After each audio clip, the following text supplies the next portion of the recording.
competition open.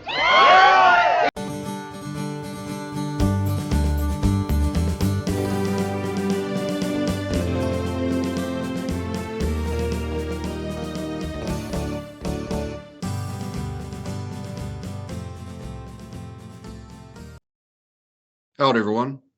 Pull up a chair, kick up your boots, and take a sip on a nice cold brew. It's the Quick in the Pod, the season 2 episodes of the Support Your Local podcast show, where we take a look at the 1995 Western comedy classic, The Quick and the Dead by one Sam Raimi. I am your host, as always, Robert T. Smith, coming to you from beautiful Tombstone. Yes, that one. Today, we're going to be taking a look at Chapter 21, At the Cemetery. But before we do, I hear some spurs clanking down on the boardwalk. There's a shadowy figure heading up to the Batwing doors. It opens up, and it is Shizmo. Shizzy, what is going on, buddy? Hey, what's happening? Not Back much, again. man. 4th time, I think, right? At least. Yeah, Shizzy coming back, presumably from the dead. It seems With like he comes back and vengeance. can't get rid of him. He's almost spotted horse-like. Yes. No bullets can kill me. Fortunately, not many people have tried. That is not Yeah. a challenge. Please do not try to. No, please don't. I'm a Please likable don't. fellow. I get along with most everybody. Yeah, Shizzy lives in Lima. That's a place where those things can happen. So be careful. Be careful out there. But Shizzy, welcome to the show, man. Great to have you back. We're going to take a look again at Chapter 21 at the cemetery. But as you know by now, being your 19th guest spot on the show, before we dig in too deep, we are going to take a look at one of the cast and crew, one of the movers and shakers of the movie. This one's going to be a little bit shorter because there's not a whole lot there, but the things that this guy's been in are definitely memorable and have been points of reference all throughout this season. One, Mr. Roberts Blossom, in a segment that we like to call Put My Damn Name on the Board. Put my damn name up. All right, we are here at Put My Name on the Board. Shizzy, today going over one Mr. Roberts Blossom, and that name may not ring a bell for a lot of people watching, even if you're familiar with the movie. So Roberts Blossom is our doctor.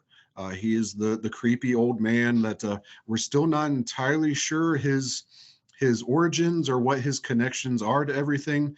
But he has provided us some scares and some laughs throughout the season as playing the doctor of redemption. So one Mr. Roberts Blossom, and no, that's not a typo. His first name is in fact Roberts. He is twice the Robert that I am. He is a actor, a poet. He did get a start in television. This guy, I mean, he goes back. Obviously, he is an elderly gentleman, even in this movie in 1995. His first credit is actually all the way back into 1958. He was on Naked City. He had been a role player on the Art Carney show. So those that are younger than us, because let's face it, even guys our age probably shouldn't know this. Art Carney, he's from The Honeymooners. You know, he was Jackie Gleason's sidekick in The Honeymooners, which was a black and white TV show that inspired the Flintstones. If that tells you how far back that goes. But he was pretty much just a bit player. He would do episodes here and there of, last season I talked about how everybody was a character actor on TVs and they were on all the usual suspects of Love Boat and Fantasy Island and Magnum PI and all those, and Columbo and things like that. I mean, he kind of predates even those things, where I could say he was a bit character, but a lot of people aren't even going to recognize the shows that were on during that time. Some of them that do stop out, though, he was on Another World.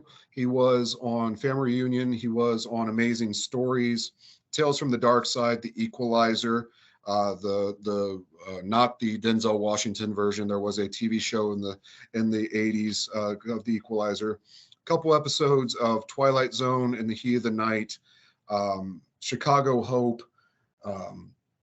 Just kind of little bits, pieces there. It's not until we get into the film, and again, not a lot there even of things that people might even recognize. Witches of Salem, The Horror and the Hope in 1972. Slaughterhouse-Five, he was Wild Bill Cody. That'd be the first one that I would. Wonderful novel by Kurt Vonnegut, I have to say. Absolutely wonderful novel of it. Not a bad movie as well. So 1972 Slaughterhouse-Five. If you've not watched that, movie definitely check that out. But yeah, I'm sorry. Go ahead. Oh, say again. I talked over on it. Go ahead, say it. Oh, I don't remember seeing the movie. I feel like I have, but I remember the novel more. Yeah. Anyways, that's all I have to say about That's that. all I have to say about that. Speaking of a good novel, even better movie, 1974 is The Great Gatsby. But if I may interject one more time. Please, yes. Before, you interject more than once, sir. Before that, Deranged. I don't know if you're familiar with that movie. I am not. Please speak to it. He played Ezra Cobb, the main character, who, long story short, Deranged is the story of Ed Gein. So it's pretty dark. It's man, he's so good in it. He's so creepy. They changed all the names in the original Ed Gein story. It's the story. It's very effective, but they change everyone's names. So his name's Ezra Cobb in the movie, but it's really Ed Gein. If you haven't, he's actually playing Ed Gein. Yeah, and it's creepy, dude. It's so good. It's such a weird, obscure flick, but it does a really effective job of telling the real story of what happened, even though everyone's names have been changed. Because you got to think that was like they made that movie a little less than 20 years after the Ed Gein, or maybe just over 20 years. So fun, macabre history, fun facts there.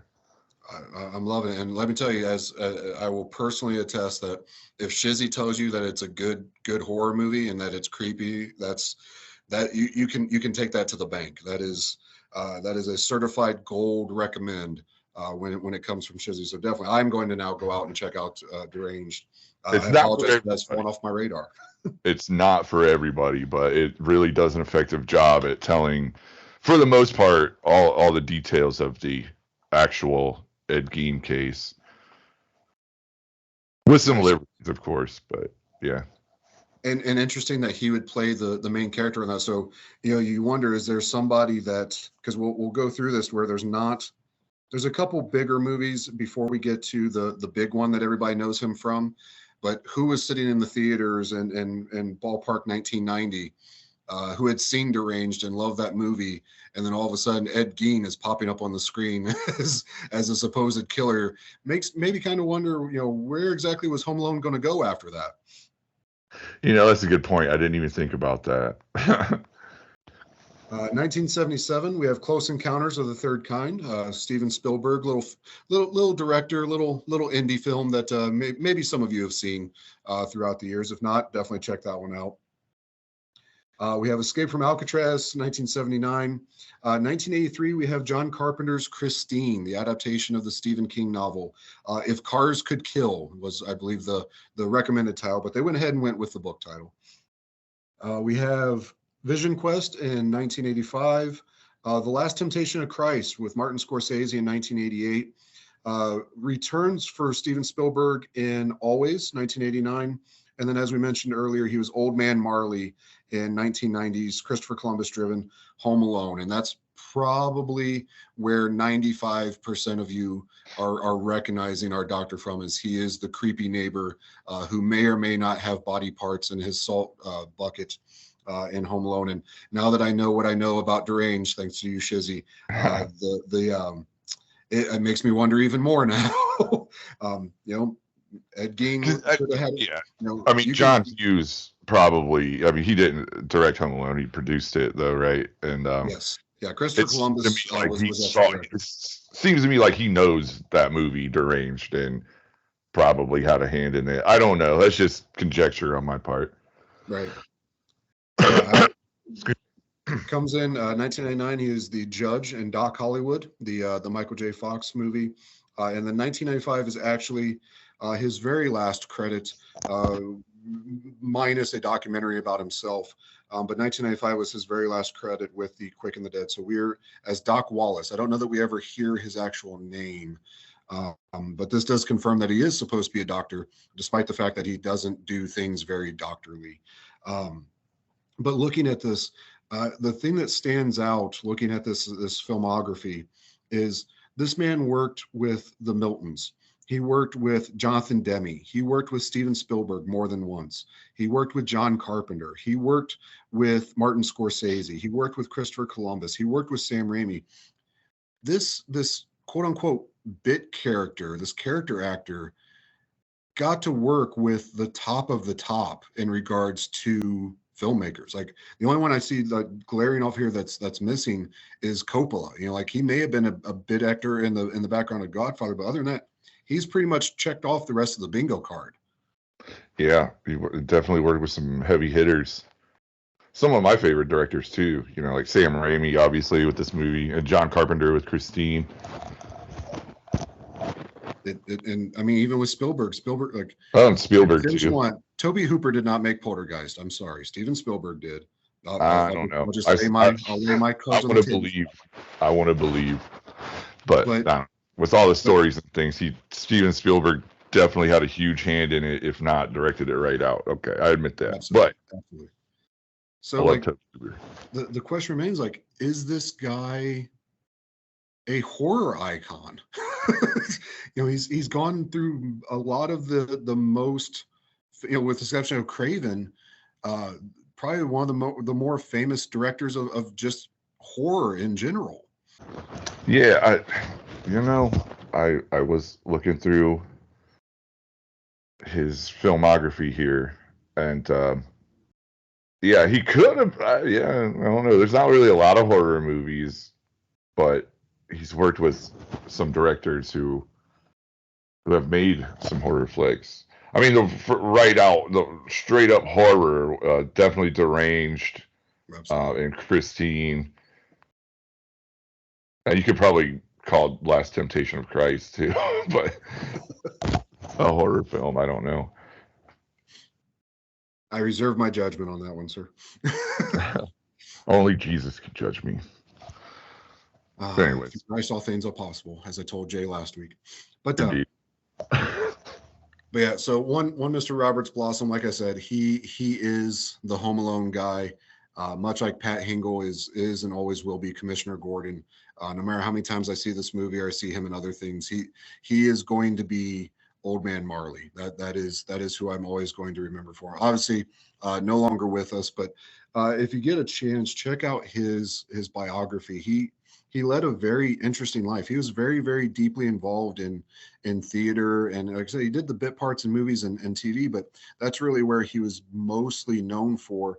And in his later life, became more renowned in circles as a poet. So yeah, if you get a chance, the documentary that I mentioned, which is technically his last credit, he plays himself in a biography of himself in Full Blossom, the life of poet actor Roberts Blossom. So if you're interested in seeing more of his stuff, that's definitely worth a check out. But I just want to take a moment, give props to one of two of our characters that this is their final credit. And unlike last year, where some of them, their final credit was such greats as Suburban Commando, I could be okay ending my career with The Quick and the Dead. I don't know. Suburban Commando, though. It's classic. Oh, poor Jack Elam. Poor Jack Elam. But yeah, so this has been Put My Damn Name on the Board. Add my name to the list. Attaboy! And we are back. Shizzy, let's jump into chapter 21, At the Cemetery. Are you ready, sir? I am indeed. Indeed. We start our chapter with rain hitting a cross that's fallen over, and the camera pans over to see that we are in fact at a cemetery. The lady's walking around and she's looking for something, and she stops and she looks up to see that our scary Home Alone man, one Mr. Roberts Blossom, also known as the Doctor, not who, but the doctor. He's standing there staring at her, and first off, he tells her that he knew that she'd be here, which I found interesting. But he asked if he knows who she is, or she asked him if she knows who she is, and he says, of course he does, and that he brought her into this world. And I have to ask, how many people, when they're first seeing this movie, do they catch that he's referring to being the doctor that helped her mother deliver her? And how many people thought that somehow this is a aged version of her dad, Gary Sinise? I don't know. I caught that, he was the doctor that, birthed her. That's was my first my first impression when I first saw the movie. But I can see that's a valid question there. Although I think he might just be too old to be your dad. I mean, you would think, but you never know. The Old West was a rough life. He could only be 37 years old. Like 37 years old. But I can't help it. And to be fair, you are of a above intelligence as an individual. There may be some morons out there. No offense to you morons. I love you guys too. But imagine the confusion to some of the people that he not only would have survived whatever altercation that she keeps dreaming about, but Herod allowed him to live and continue on. I mean, if he's the only town doctor, he's obviously a valuable member of Herod's town. ...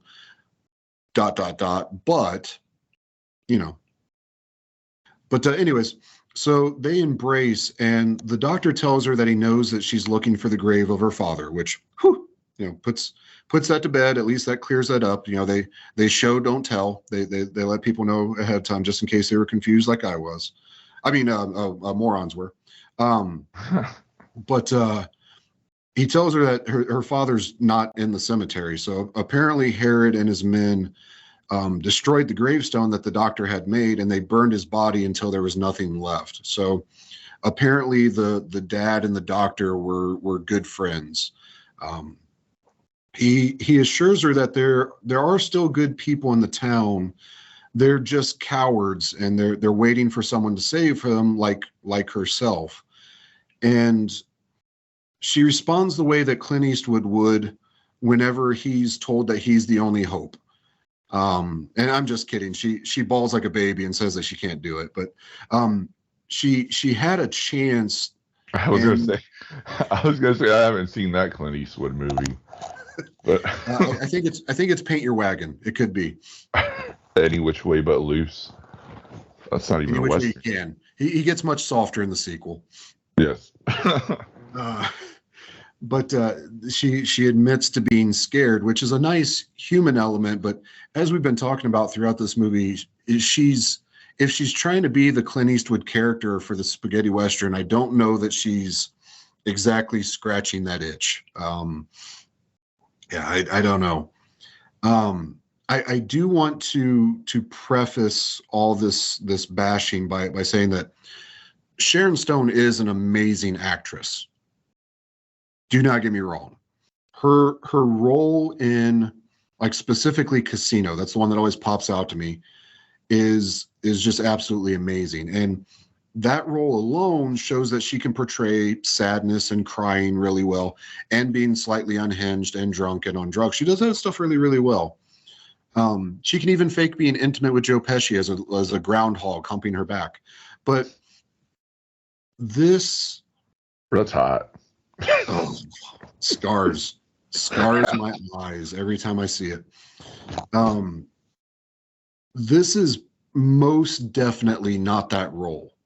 Of the things that she knocks out of the park, I don't know that I can go on record saying that she does really amazing work in this movie, unfortunately.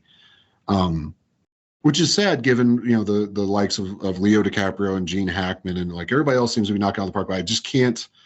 And maybe this is a script issue, maybe it's a direction issue. I don't know, but I just can't land on the arc of this character completely. But the old man comforts her, and he tells her that she's actually scared of living, and it will continue to happen if she keeps riding off, which I have to ask, what continues? Living? Because that's not really good advice then, because I know that she's supposed to confront her fears and such to get past all this trauma, but for her to do that, he's essentially telling her to go and die. Scared of living? That's what she is, you know? But what say you, Shiz? Well, I mean, if you're dead, you won't be scared of living no more. I'll tell you that. But You're not wrong. You're not wrong. Yeah, obviously. But you know, I think that point you were making was, you know, she, in order to live, you have to confront your, you know, past trauma or whatever head on.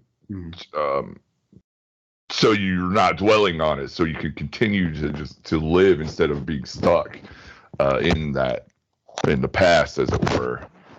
You know. No, I mean that's fair. I do argue that, you know, apparently the doctor isn't very well versed in trauma informed care. You know, that's, well, yeah. I mean, he's not a psychologist; he's a doctor. He just, and that's even debatable. People and birds and babies and stuff.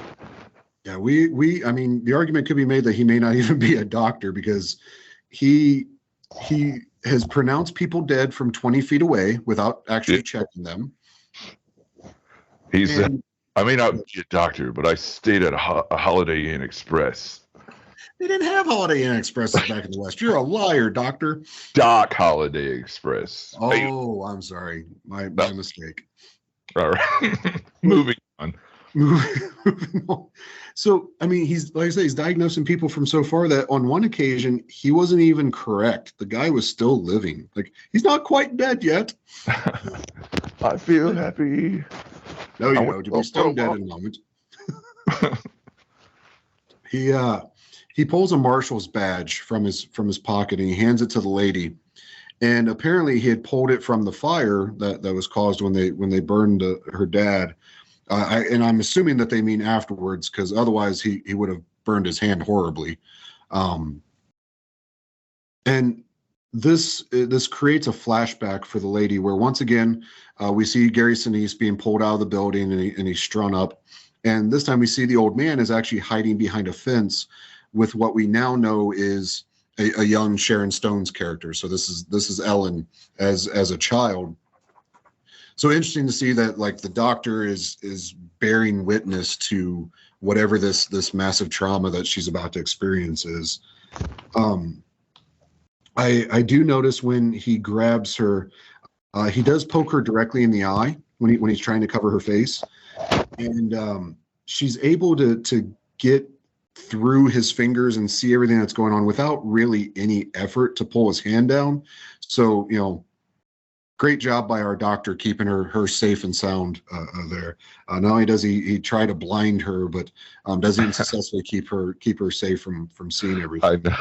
I noticed that one. I was right before we were recording. I was watching the clip, you know, as a refresher, and I'm like, that was very awkward, like covering her eyes. He almost poked her eye out. like okay. And then, yeah, he didn't try very hard because she got away pretty easily to run up there. Yeah, I don't know how far back the Hippocratic Oath goes, but I'm pretty sure as a doctor, he pledges to do no harm. Yeah. So Herod uses a rifle to shoot down an American flag, and this finally puts to rest that redemption is most definitely in the U.S. and not Mexico. So we are in Arizona. I feel confident enough to put my stamp on that one. The marshal is standing on a chair, noose around his neck, much like Court was earlier in the saloon. And you know, so no wonder the lady's looking pretty flustered when that was going on earlier in the movie. So, you know, definitely probably having some flashbacks that we didn't see in the movie during that whole scenario. Herod begins to shoot out the legs of the chair, and the young lady escapes the grasp of the doctor, which I'm sure he was holding on to her very tight, and she had to really struggle to get out of his grasp. Dumbass. And she runs screaming towards the scene. I'm surprised she could see you though. She almost, Well, she's kind of like through one eye squinting with the other one. It's through blood, tears in the other eye. I mean, it's Raimi. He could have easily had bloody tears. I wouldn't put it past him. And Herod picks her up, and he's galloping towards around holding her while the marshal is cursing him. And we flash back to the badge and the lady looking over the cemetery back into town. We dissolve to the rain stopping, and the lady's walking down the street, but she's back in town. So good news. She is ready to apparently go get herself killed. She stops at a bench where Herod is sitting and coldly proclaims that she's challenging him. And Herod is visibly thinking of other things. And when the lady presses him again about the challenge, he states almost sadly that he's already been challenged. And we hear a woohoo, and the lady looks back, and we see the kid, Maddie Silk, and a small group of people approaching. And I've seen this a million times, and I always thought that the kid and Maddie were just dressed up nicely because people wore suits back then, but not out of the range of what we've seen them wear before. I mean, he was wearing something similar when he was working the shop. And in doing research, I specifically on quickenthedead.net, I know I've mentioned them a couple times. Definitely check them out. I found that the infamous wedding scene where Bruce Campbell appears was supposed to be right before this. So they are literally coming from their wedding as he's walking down the boardwalk, and that's why she was in a white dress. And I see it was cut out because it really doesn't do anything to the story.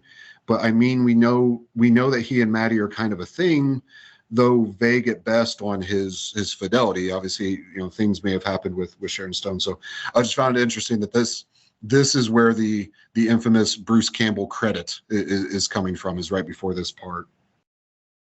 Yeah, that's interesting. I actually didn't know that prior to listening to your podcast. And because I seen his name in the credits when I first, because I'd seen it when I was a kid, and then I revisited it like a year or two ago or whatever, because I hadn't seen it in so long.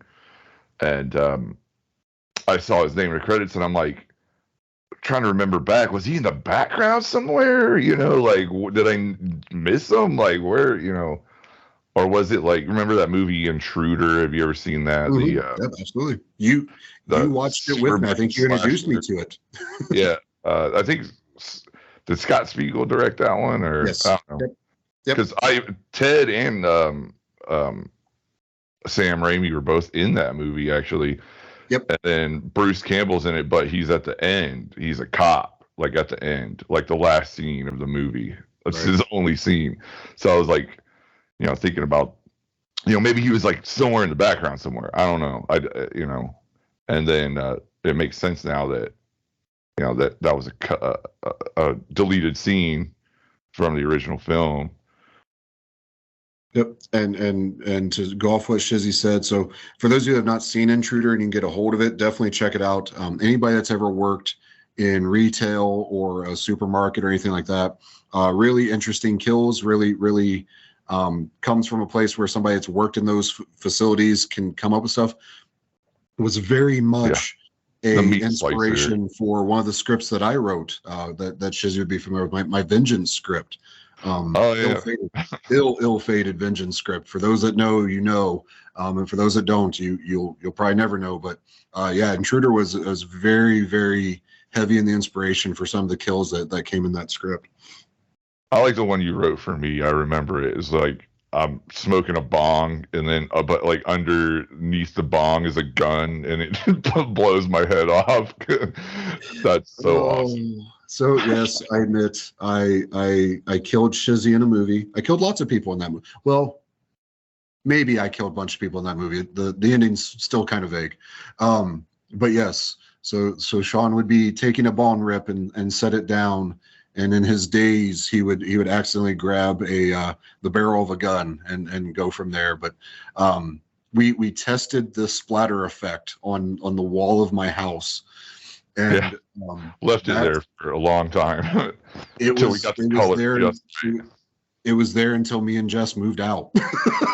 Wow, for real? Yes. Nice. There was like that magenta colored one, and then then we finally got the right coloring that looked realistic enough. That's funny. Yep, Caro syrup and food coloring, just like Sam Raimi would have taught us. Yes. Oh, good times. I remember killing you, Shizzy. It was good times. Yes, it was my place. So Leo just got done last chapter professing his liking for the lady as she was storming off out of the barn, and I guess her riding off into the sunset made him decide to settle down with Maddie instead. ?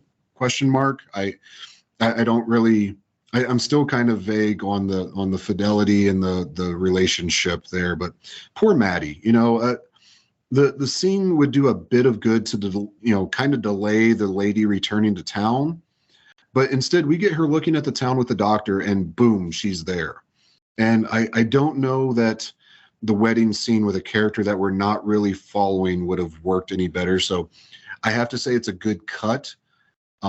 Because again, it's real quick though. I noticed that all of a sudden they're coming out and they're all like dressed up and stuff, and you're like, and then she does a real quick ring flash, like she flashes a ring at Sharon Stone's character, like, oh, we just got married, but it's like real quick. I noticed that. So I guess it's kind of like a blink and you miss it kind of moment. If you weren't sure exactly what was happening, she does the little flashes her ring, just married, Right. Yeah, I mean, realistically, up to this point, with the exception of her celebrating his win, she's pretty much just kind of been a fangirl. Like, we don't even really know that there's a relationship between the two. We have questions on whether anything actually happened between him and Sharon Stone, but for the most part, she's shown more affection and kissing and such to him than we've seen with Maddie. She's essentially just kind of been a sideline chick, and now them being married I think removing the wedding keeps that more in line, where we're just not sure. Like, she may still just be following him down the boardwalk as his number one fan cheerleader, set up. Yeah, good point. I mean, I think it's been vaguely hinted that they are an item, and I don't believe anything happened between Sharon Stone's character and the kid. That's just me. I don't think it's pretty intentionally vague, but I don't think anything happened because the kid's just kind of braggadocious by nature, That's fair. So that's just my 2 cents about it. So you're a proponent of her remembering him passing out, and then that was just the end of it. They put each other to bed and went from there. I think it was completely innocent. That's fair. I don't disagree. Yeah.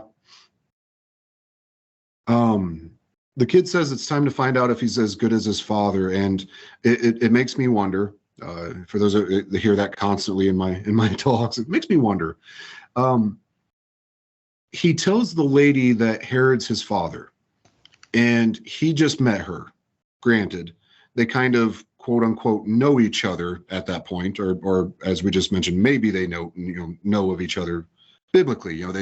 They've done love's handshake. How well said.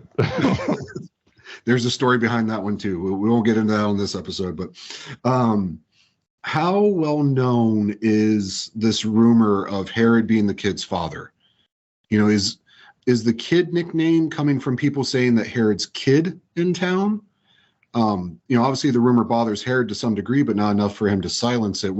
Where do you stand on how hush hush and how just kind of open secret is this? I think it is an open secret. I think it's just one of them things where like everybody knows but nobody talks about, like small town kind of shit like that where um and plus they're so afraid of Herod too that they wouldn't dare speak of it.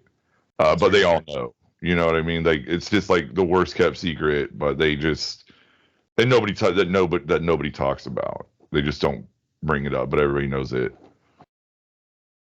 So I'll ask you this: because we had a talk with our mutual friend Joey Prenzi on his episode. Do you believe that he is in fact Herod's son? Yeah, I think so. I do.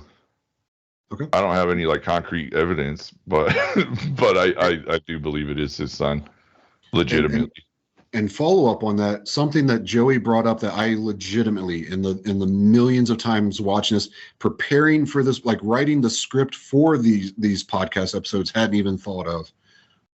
He proposed the thought that the confusion on the parentage of the kid, and spoiler in a future episode, which I think is actually coming up next, Herod refers to him being the farmer's son, and I guess he says it also in the gun shop when he's getting Corda's gun, saying they're farmer's hands. I had never thought of it this way, but he proposed the thought that the kid is in fact Herod's wife's son, like she gave birth to him. Yeah, I recall that episode now. Yeah, that's a good point because maybe through some infidelity of he ended up like stuck with the kid, after his wife died or whatever. Well, I don't even remember what happened to Herod's wife. I assume she's dead. He took care of a situation because she was unfaithful, and that's where it comes from. Was this unfaithfulness this farmer? Yeah, I guess we wouldn't know unless the kid was born already. Then, but yeah, I don't know. That is a good point. Right. I wonder if he's intentionally left it vague like that. Just sure. Yeah, that's interesting. Up to that point, before Joey said it, and as soon as he said it, I went, wow, that like pieces started clicking. Because up to that point, I had always assumed that since he made reference to farmer's hands and all that stuff, that the kid grew up a farmer on a farm with a farmer mom and dad, and that Herod had just either willingly to her or unwillingly to her impregnated his mom. But when he brought that up, I said, oh, wow, that's a completely different spin that makes sense. It ties up the pieces of the unfaithful wife and everything else on that too. So yeah, shout out to Joey if you're listening, man. That was a great theory that I had not thought of until that point. Yeah, that is a great good grab there. Absolutely. Yeah, it's where's Maury Povich when you need him? Okay, Herod, you are not the father. Just see Herod sitting there prim and proper in his Western suit, just sitting there on the stage, kind of dusting off his hat.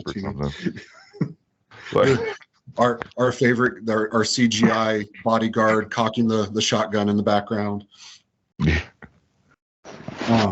The kid and the crew walk on by, and the lady chastises Herod for being someone that he would be someone that would kill his own son, and that she's going to kill him if she has to ride to hell to do it. And I'm not sure that's how hell works. I mean, if you're there, you're both probably already dead, depending on your religion. I understand like the Greek and all that, where you could go into Hades and I get that part, but for the most part, most of our current major religions in the Old West, you're already dead when you go to hell. And even so, with the Greek and Roman versions, like that usually doesn't end well for those people that are able to sneak in. Spoilers for mythology. Definitely check out your mythology, folks, but it doesn't usually end well with them. So would she make him double dead if she found him in hell and killed him? What a way to go, man. You know, like you're chilling in hell. You're like, man, I'm already in hell, and then some chick just walks up and blasts you in the face. Like it's already hell. How much worse are you trying to make it? And do two deads make a living?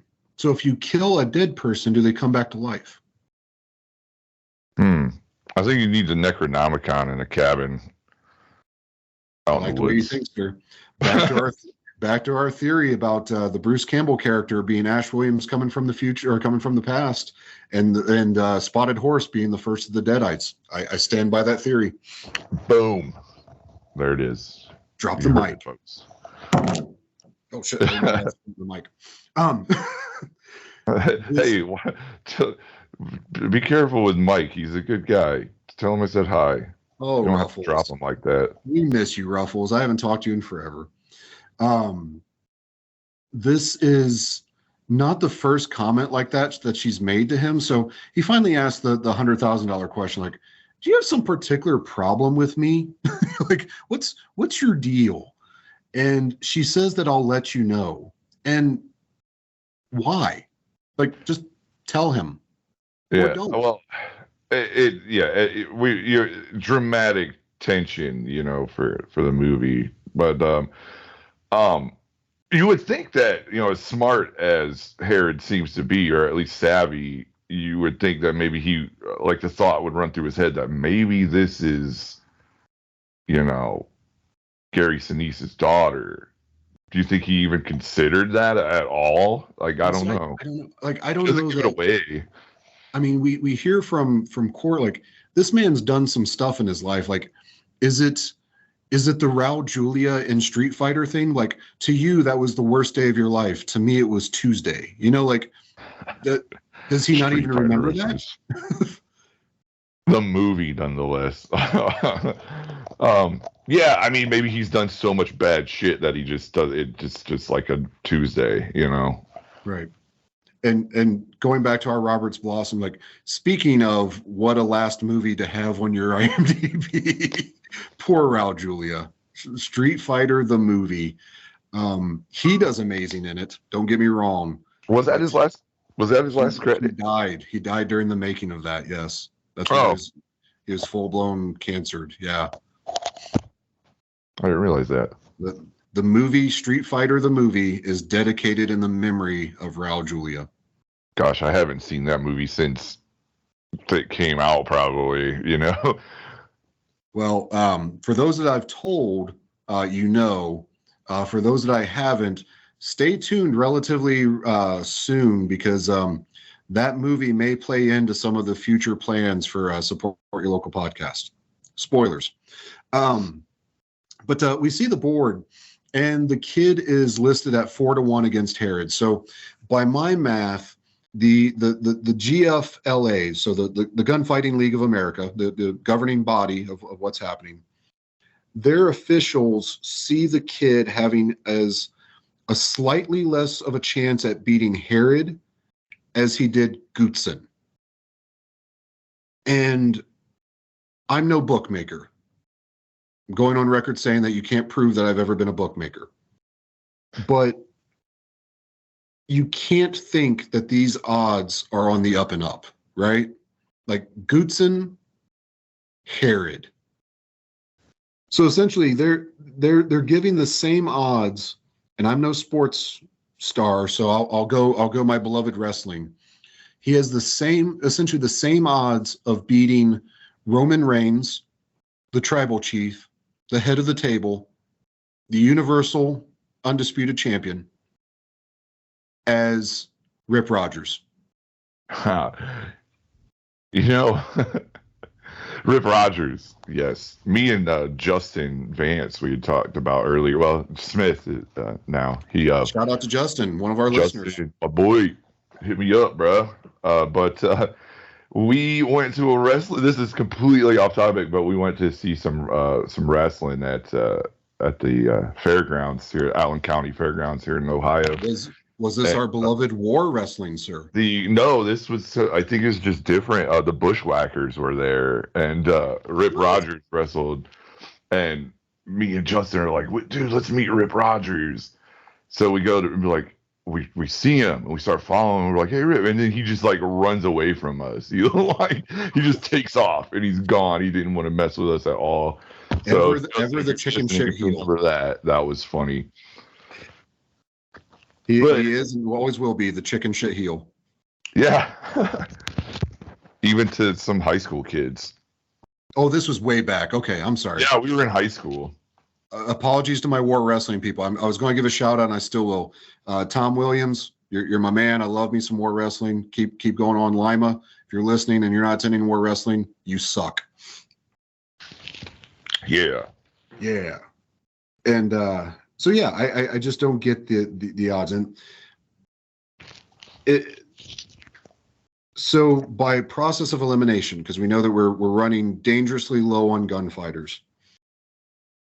As a hand, I think there's only 4 left, isn't there, at this point? What's that? I think there's only 4 left. You are correct, sir. So process of elimination that we know now that the lady is going to have to face Court. Dun, dun, dun. We don't get to see what the odds are for that fight. So given the ladies' performances to this point and Court's performances to this point, what are you guessing, Shizzy? Who's our favor? I think Court's probably got the edge if you were gonna, judge it by that standard. I mean, you have to, right? Yeah. But as we'll see, things aren't always what they seem. We cut to Court stand outside the saloon doors, and the lady approaches the door on the inside, and they're talking to each other through the door essentially, and both tell each other that I'm not fighting you. No, I'm not fighting you. No, I'm not fighting you. And it's cute in a sibling way, but not cute in a these guys just had a love scene deleted a little bit ago. Not like that. I don't like those type of bickerings with people that have seen me in the nude. Just letting you know, anybody's interested out there, I'm not interested in that. So, Shizzy, I think this is a perfect point as we once again see Sharon Stone in these goddamn doors. You reached out to me and said that you may have solved my ever-present heartburn of starting every frickin' scene with Sharon Stone going through a door. I give you the floor, sir. Yeah, I don't know if I'm going to solve it, but I thought it was very interesting because I always, she's always walking in and out of doors, it seems like it, right? And I mean, everybody does that every day, but it seems kind of odd. We didn't catch it all on film, though. In a movie, like a lot, but which got me to thinking about the symbolism of doorways and walking through doorways in art and literature and film. So I just got just 4 quick points that I had a little bit of downtime at work, so I was just lightly researching symbolism of doorways while I was at work. You create a 4-point plan. I love you so much, dude. As you do. So there's only 4 little points I have. The first one being a Bible reference, and I thought it's kind of appropriate because we got, the quick and the dead. Isn't that a biblical reference in itself? Biblical reference, yes. Plus, then there's the town of redemption, and there's Herod, of course, King Herod. So I thought it appropriate.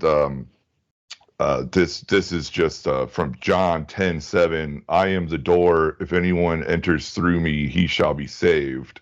That's just an interesting, biblical reference to doorways. The second point I got, doorways can represent transition. It can be transformational or the act of becoming,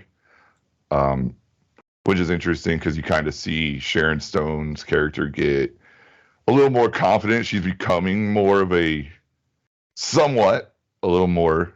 You can definitely tell she's going through something, some heavy stuff, pretty, changing wise. A third point, they can be used as turning points, a point of division between one possible future and the other. And finally, it's commonly used in films as an allegory for death, and conversely for birth or rebirth. So I thought those were some interesting points of discussion for the doorway. Like I said, I didn't have time to like write a dissertation about it, but I did some very light research while I had some downtime and thought those were some very interesting points. So I thought I'd bring those up. And I appreciate it. Very, very good ones, very valid ones, especially the walking into death and birth one. So yeah, essentially every time that she's walking through a door, it's usually to go out to a fight. So she may be walking to her certain doom, walking to her certain death. I like that analogy there. It also, yeah, it's transformative too. Like, she's, yeah, it's all kind of related, really. You can, but yeah, it's very interesting. Yeah, absolutely. As she's getting ready to give up and quit, she's busting open the barn doors and riding out. And there's even the scene as she is afraid to face everybody. She's going through back into the door of her room to cry. It's there. I agree that it's there. I think the unfortunateness of it is that it seems like wherever they created a chapter, and this may just be because it's the DVD chapters too, that it just fell to where literally like 6 chapters in a row started with that. So I don't know if I'm not despite me saying I wrote scripts for stuff, I'm not a formalized script writer by any stretch of the imagination. I don't know if it was there in the structure of the scenes and the acts, but yeah, it just seemed like it fell on every single chapter heading that she's walking through a door. Yeah, that could be coincidental, but or not. I mean, there's symbolism. Doorway symbolism has been used in literature and film for a very long time. Yeah, for its whole existence. Yeah, and for as splatterhound as people try to make Sam Raimi, like he is a legitimate artist. He has that type of depth into his storytelling. You just have to look past the top level stuff that's there for the common audience, lowest common denominator stuff, and get to the more artistic side. So he has those chops there for sure. Indeed. So Court tells the lady that, and brings up a very valid point, that she should just stand down and let Court fight him because, let's face it, he's better, and she's admitted that he's great, and he'll kill him, and Herod will be just as dead as if she killed him. So, I mean, where does your vengeance lie? Like, do you have to be the one that does it, or are you just going to be satisfied that somebody shoots him in his big stupid face? And it's not bad logic because Court's clearly the better gunfighter, and I think we all agree in regards to that. But before they can agree that, Herod approaches and he puts an end to that nonsense, telling them that they will fight. And the lady tells him that he can't tell her what to do. And I mean, Herod reminds her that if she leaves town or doesn't fight, his men will kill her.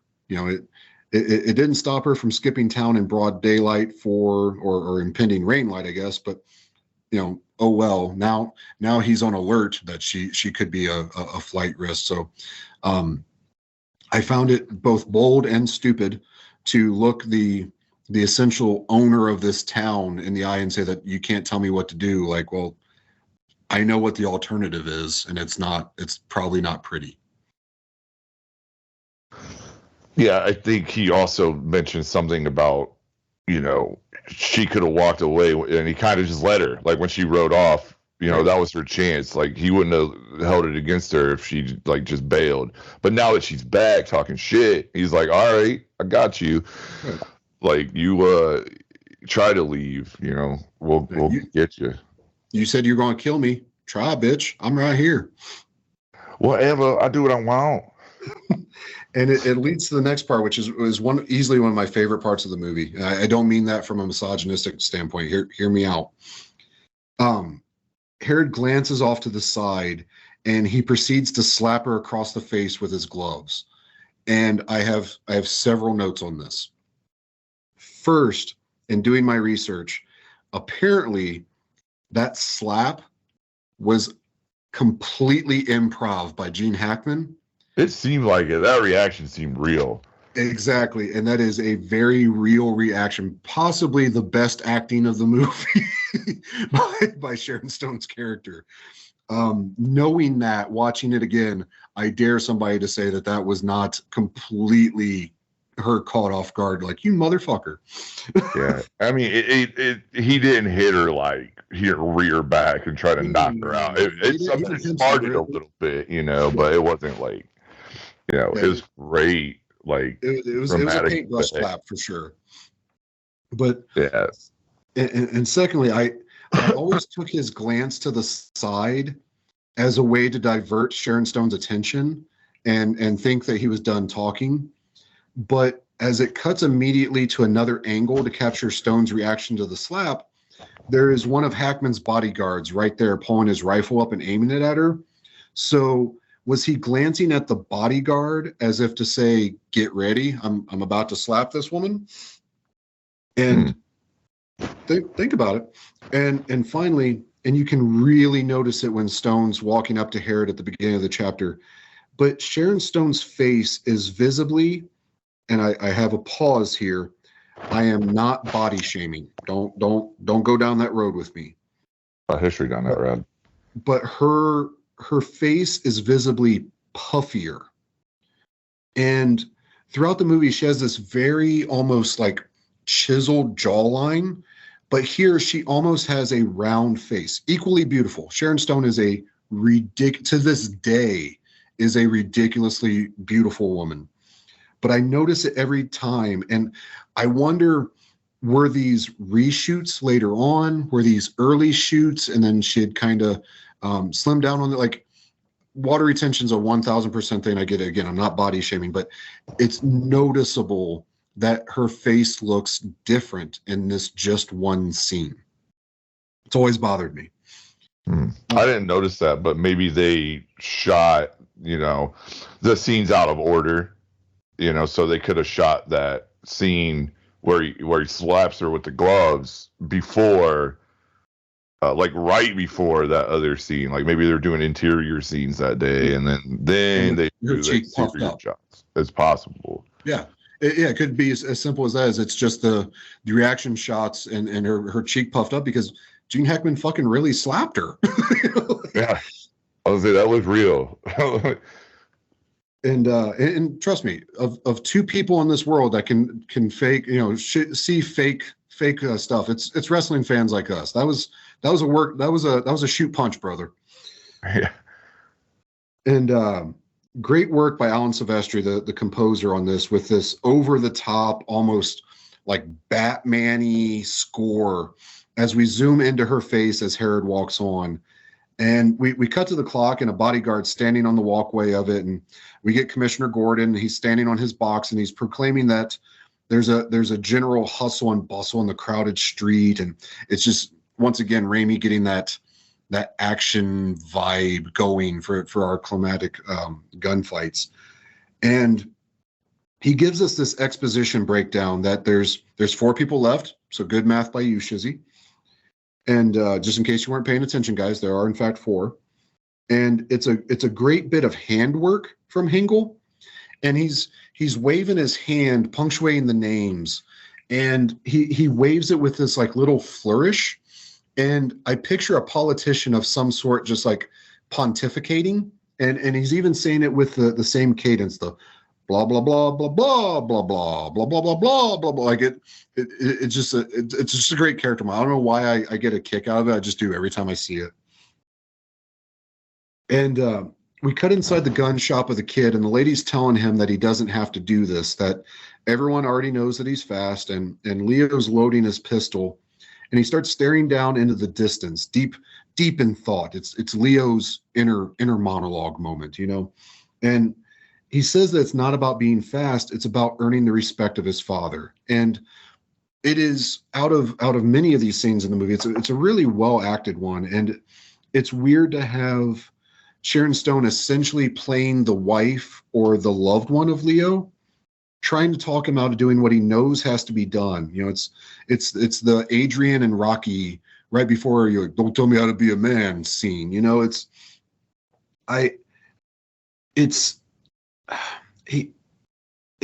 essentially Leo starting to become the Clint Eastwood or the John Wayne character, that he has to do what a man has to do. And it's a bit of a character change so quickly from her being so dead set on killing Herod herself. And it's also like, it's almost a character flip. And this is where I go back to like her arc just not really sinking for me. Like Leo's essentially becoming the character that she's supposed to be. The I have to do this person. Am I like, does it make sense? Like, am I off on that one?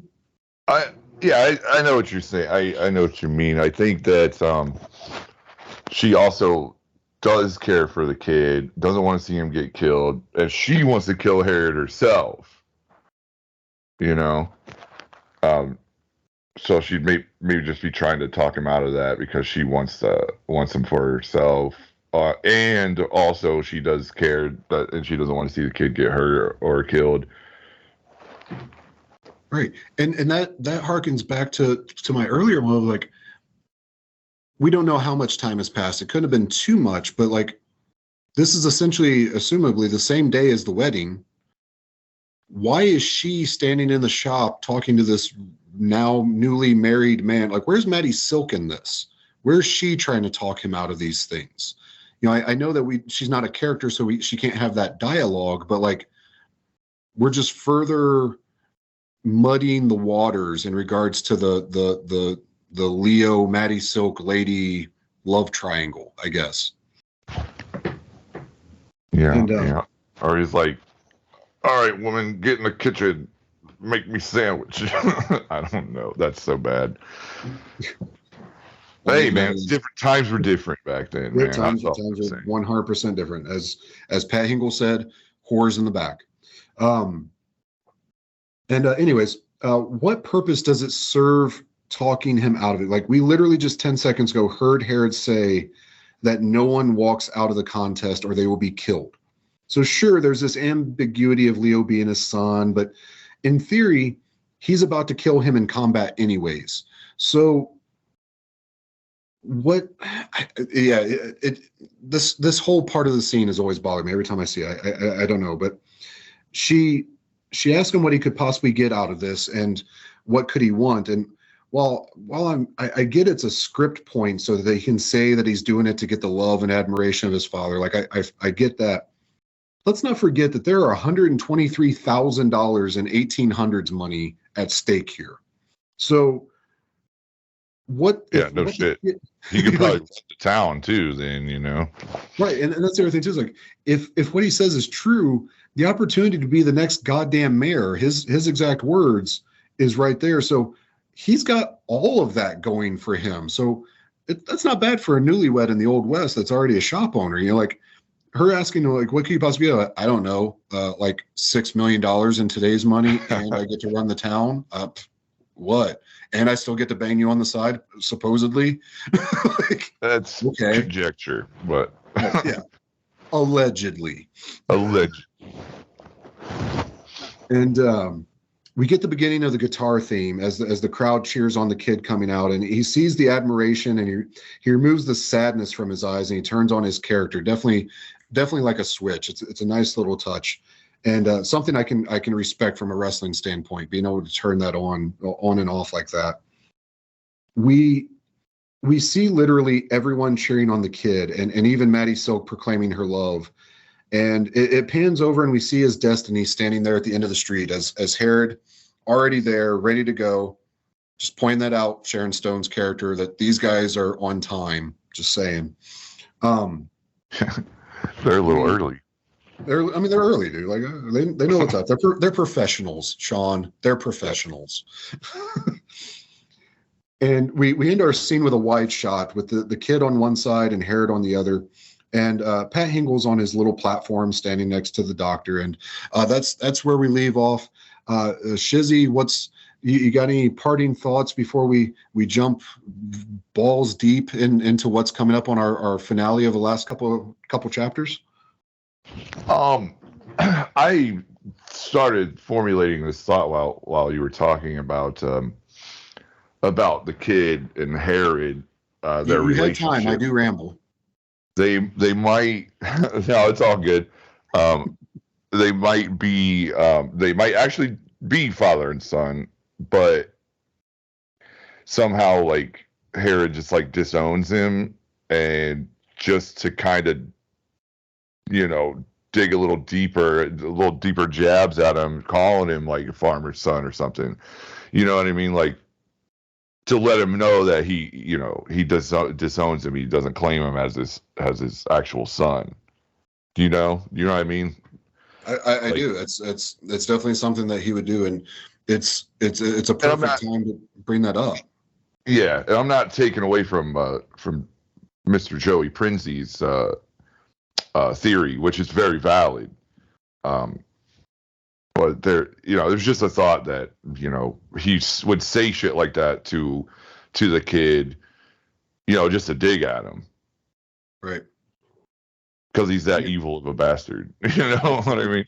1,000%. I would even argue that, and I agree. Like I do believe Joey's theory. I also believe my own theory. I think they both are valid, because we don't know the answer, and I think that ambiguity is what makes it a beautiful thing.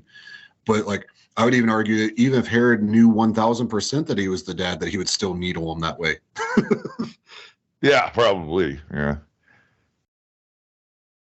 Yeah, perfect timing on that. All this Father's talk. So if you're listening to this as it drops, it is literally Father's Day. So perfect timing to have a nice little talk about that. As Herod is our shining example. Anybody can be a dad. It takes a real man to be a father. But anyways. Yes. He's not the stepdad. He's the dad that stepped up. No, that would be Sharon Stone's dad, because he was on a chair. Okay. He stepped up onto that chair. We still don't know what happened to him, though. Okay, that's bad. I'm going to go now. Like, oh no, does your planet need you again? Yeah. I hear the federales. Anything else, Shiz? That's for that joke, because it was so bad. Any other thoughts, sir? That's all I got on that one. Awesome. So, Shizzy, where can people find you? What you got coming up? Well, like I said, this is going to drop Father's Day. So this is coming up Sunday. Yeah. Well, we are my band Murder Cabin. We are playing a show on Friday, the 23rd of June. Right on. Firehouse. Murder Cabin and the Brad Allen Jones Band. Shout out to both. Shout out. And yeah, so that's gonna be a fun time. That's all we got booked right now. I know the Brad Allen Jones Band's a little busy. They're doing a few dates. And our bass player in my band Murder Cabin is their bass player. So it's cool. We'll get some more gigs going here pretty soon, but that's the only thing we got on the docket right now as far as music goes. And so speaking of shared parenting, you guys have joint custody of your drummer. Bass player. Oh, bass player. I'm sorry. Yes. And yeah, if you can follow Murder Cabin at Instagram at murder_cabin, or find us on Facebook. Yeah, if anybody is interested in following me on Instagram, it's just Shizzy O'Neil, all one word, SHIZZYONEIL on Instagram. Or don't follow me, I don't care. Are you nagging people into doing it? I'm sorry? I said, are you nagging people into doing it by saying that? No, I don't. I don't care. You can if you want. It doesn't matter. I'm not that. I don't post very often. Sometimes I do, but not very often. But when you do, to be fair, that's usually when you do post is when you have some of your concerts coming up. So definitely follow Shizzy on that. Definitely check out both those bands. Both of those will be in the show notes as usual. So definitely check those guys out. Yep, definitely. Awesome. Thanks. Yeah, this is a blast, man. I always enjoyed talking with you, my friend. Yep, me too, brother. Even if this was not a podcast, just being able to sit here and shoot the shit with you for a little over an hour is always gold for me. But it's great that we get a chance to talk about this and get you on here. For those listening, and you want to hear more Shizzy, hit him up on his social medias. Let him know down in the comments of whatever random post that you want to put on. Let him know that we want Shizzy on a podcast. I've been trying to tweak his arm as best I can. But I'm thinking about listen to the fans. And I don't know what it's going to be about. I don't know yet. I'm really just thinking about it right now, but it would be fun to do, I think. So yeah, I'm still not making any moves on it yet. I really want to just digest it and think about what I want to do. But because the more I think about it, the more I think it would be pretty fun project to do. Yeah, it's absolutely a blast, man. I can attest to that. But yeah, you heard it straight from him, guys. He wants everybody to text him and let him know that he should be on a podcast. So definitely do that. All right, Shiz. Well, thank you again for being on here. For us, if you guys have not already, please, as always, like, share, and subscribe to our social media. We are Support Your Local Podcast on Facebook, Instagram, and YouTube. If you have any questions, comments, concerns, feedback, anything like that, I'd love to hear from you. Either comment on some of our posts there, or you can email us at SUPP, that's SUPP, yourlocalpodcast@gmail.com. Please take a moment to rate and review us. We would love some 5-star reviews. You can put whatever you want, whatever bullshit you want in the actual review. Just make sure you hit those 5 stars. That's when it really matters. But it's absolutely free. This podcast is absolutely free. I want to continue doing that. And the best way to do that is to get us moved up in the algorithm. Let other people know that we exist. Get our soothing dulcet tones in their ear holes. But until we meet again next week, folks, I think next week, let me look at my notes. Yes, it is chapter 22, Kid versus Herod. So we are fastly approaching the end of the train for this show. We will have some announcements on our social medias coming up in the next few weeks, letting you guys know what to expect in the next season. Some big things in the works for the Support Your Local Podcast Network. So until we meet again, folks, I love you as always, and thank you for always support your local podcast. Yeehaw.